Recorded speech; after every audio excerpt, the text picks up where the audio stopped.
Happy it's finished in this okay way.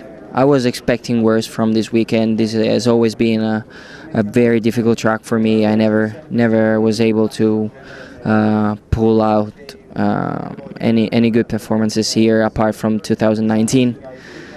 Um, so I was expecting to struggle. Actually, we didn't struggle as much as we were expecting, or as much as I was expecting. So positive, especially the first half of the race. We were there. I was feeling good. Then I had to slow down a bit too much because I wasn't feeling comfortable with the bike. But better than what I was expecting.